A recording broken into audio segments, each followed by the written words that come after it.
जब अल्लाह ताला ने कुन फरमाया तो बेशुमार रूहें बन गई, सिर्फ इंसानों की नहीं बल्कि जानवरों की, दरख्तों की, पत्थरों की, इनकी भी रूहें पैदा हो गई थी। इनमें से कुछ महलूकात इंसान के लिए फ़ायदा मंद हुई और कुछ ने इंसान से दुश्मनी ले ली, मगर क्यों और किस वजह से अल्लाह ताला ने इनको हराम कर दिया।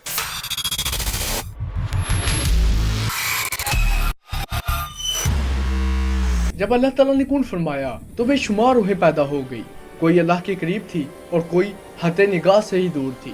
मगर औरतों के पीछे रूहें हैवानी पैदा हो गई जो कि जानवरों में पाई जाती है। फिर इनसे पीछे रूहें निबाती जो कि पौधों में पाई जाती है वो पैदा हो गई। फिर रूह नबादी के पीछे रूह जमादी पैदा हो गई जो कि पत्थरों में पाई जाती है, जिनमें हिलने जुलने की ताकत नहीं होती।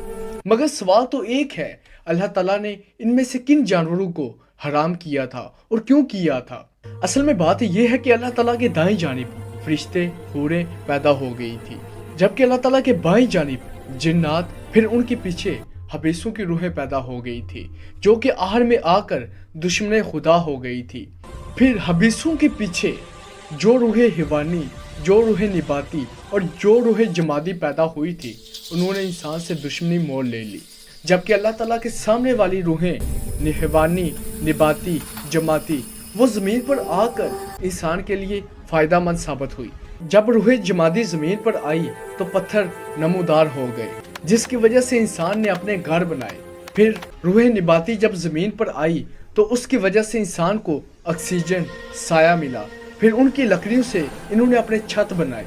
फिर रूहें हिवानी जब ज़मीन पर आई तो जानवर पैदा हो गए।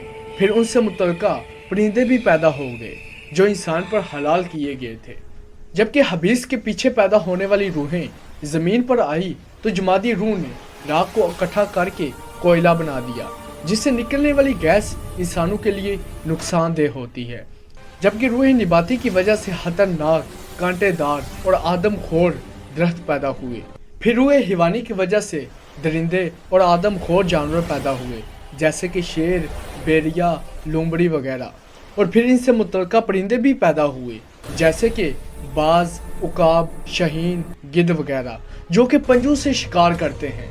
ये भी इंसान पर हराम कर दिए गए। अगर इंसान इनका गोश्त खा ले या नशा आवर मशरूब पी ले तो इंसान का नफ्स ताकतवर हो जाता है, जिसकी वजह से इंसान अल्लाह से दूर और शैतानी हरकतें ज़्यादा करने लग पड़ता है। ये नफ्स चीज़ क्या है? ये हर एक इंसान के साथ क्यों पैदा होती है? ये वो शैतानी ताकत है जो इंसान को अल्लाह से दूर करती है। एक हदीस में फरमाया गया है कि जब एक इंसान पैदा होता है तो उसके साथ एक शैतान भी पैदा होता है। जब ये लोगों ने सुना तो उन्होंने अल्लाह के नबी से सवाल किया, ए नबी पाक सल्लल्लाहु अलैहि वसल्लम, क्या आपके साथ भी ये शैतान पैदा हुआ था? तो नबी पाक सल्लल्लाहु अलैहि वसल्लम ने जवाब दिया, हाँ, ये मेरे साथ भी पैदा हुआ था, मगर मेरी सोबत से ये मुसलमान हो गया। मगर बात तो ये है कि ये नफ्स कब से इंसान के साथ जुड़ा है? ये नफ्स उस वक्त जुड़ा था जब हज़रत आदम अलैहिस्सलाम को जन्नत की मिट्टी से बनाया जा रहा था, तो शैतान ने हसद की वजह से हज़रत आदम अलैहिस्सलाम पर थूक फेंका था और वो थूक नाव वाली जगह पर जाकर गिर गया था। हमारे थूक में तो जरासीम होते हैं, मगर शैतान के थूक की वजह से नाव वाली जगह पर कुत्ता पैदा हो गया। वो हज़रत आदम अलैहिस्सलाम से हर इंसान तक चलता आ रहा है। आपने अक्सर देखा होगा कि जब आप रात को सोते हैं तो ख्वाब में किसी दूसरे शहर या शैतानी टोलों में घूमते हैं। वो आप नहीं होते, बल्कि आपका वही नफ्स होता है जो आपके अंदर होता है। वो बाहर निकलकर दूसरे शहर या शैतानी टोलों में घूमता है। फिर जब आप उठते हैं तो वो दोबारा अपने ठिकाने पर आकर बैठ जाता है। फिर कुरान में जैसे फरमाया गया, या तो अपने नफ्स को मार दो या इसे काबू करो। फिर ये जब कुत्ते से इंसान की शक्ल में आ जाएगा और नबी पाक सल्लल्लाहु अलैहि वसल्लम का कलमा पढ़ लेगा, फिर आप सोएंगे तो कभी रोज़ा रसूल पर, कभी खाना काबा में, कभी वली अल्लाह के दरबारों पर होंगे।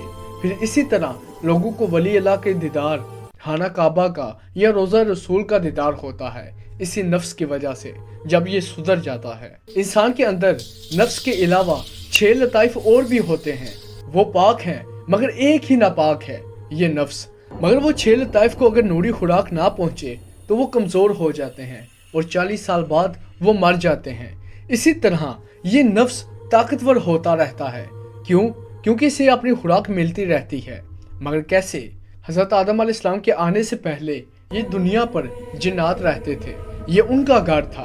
फिर इंसान आ गए, फिर उनकी हवा में उनकी खुराक थी जो कि शैतान को ताकत देती थी। फिर वही हवा हमारे सांसों में आती है, जिसकी वजह से वही नारी खुराक नफ्स को पहुंचती रहती है, जिसकी वजह से वो ताकतवर होता रहता है। अगर आप ना नेकी करें और ना ही गुनाह करें, फिर भी ये ताकतवर होता रहेगा, क्योंकि हम सांस तो लेते हैं और सांस हवा में ही वो उसकी खुराक है। मगर जब आप नूरी खुराक इन लताइफ को पहुँचाएंगे तो फिर ये ताकतवर होकर किसी भी जहान में जा सकती हैं जहां आपका दिल चाहे। वली अल्लाह लोग भी इन रूहों को ताकतवर करते थे और अल्लाह से हम कलाम होते थे और अल्लाह ताला का दीदार करते थे। जबकि नबी पाक सल्लल्लाहु अलैहि वसल्लम शब मिराज के दिन अपने जिस्म के साथ आसमानों पर गए थे। फिर उनकी उम्मत जिस्म के साथ तो नहीं मगर अपनी रूह के साथ अल्लाह ताला का दीदार कर सकती है। वो अगर एक लताइफ को ताकतवर कर ले तो वो अल्लाह ताला का दीदार कर सकती है। उस लताइफ का नाम है लतीफ़ाए अन्ना। अगर वो ताकतवर हो गई तो आप अल्लाह ताला का दीदार भी कर सकते हैं। हमें याद रखिएगा। मिलते हैं आपको अगली वीडियो में।